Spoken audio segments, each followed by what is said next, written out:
pada waktunya saya bisa sampaikan namanya yang main.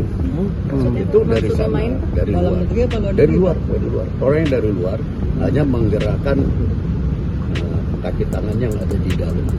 Dan saya sangat yakin bahwa kaki tangannya di dalam ini tidak ngerti bahwa dia dipakai. Ex-Kepala BIN ungkap dalang di balik demo di DPR, dari luar, non-state aktor. Mantan Kepala Badan Intelijen Nasional, Jenderal Purnawirawan A.M. Hendro Priyono, mengaku tahu dalang di balik demo di depan gedung Dewan Perwakilan Rakyat. Hendro menuturkan jika ada pihak-pihak yang bermain menunggangi demo tersebut. Namun ia belum mau mengungkap siapa orangnya.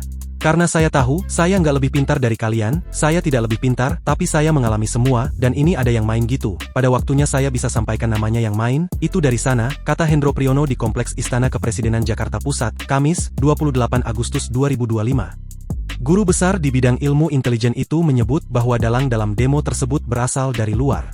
Ia menggerakkan kaki tangannya yang kini berada di dalam negeri. Hendro Priyono bahkan meyakini bahwa kaki tangan atau pembantu dalang itu tidak mengetahui bahwa mereka tengah dimanfaatkan.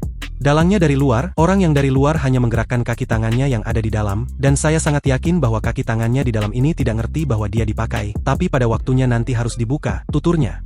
Tokoh tersebut, lanjut Hendro Priyono, bukan seorang negarawan non-state aktor.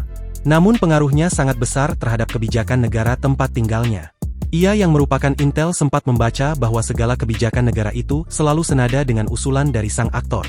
Kebijakannya itu langkah-langkahnya kita baca selalu pas dengan usulan dari non-state tapi isinya George Soros, isinya George Tenet, isinya tadi saya sampaikan David Rockefeller, Bloomberg, baca sendirilah, kaum kapitalis begitu, itu yang usul, tuturnya.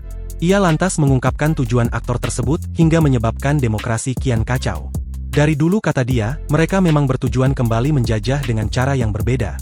Tujuannya kan sama saja, dari dulu juga maunya menjajah, tapi kan caranya lain, dulu kan pakai peluru pakai bom, kalau kita masih diam saja ya habis kita, tandasnya.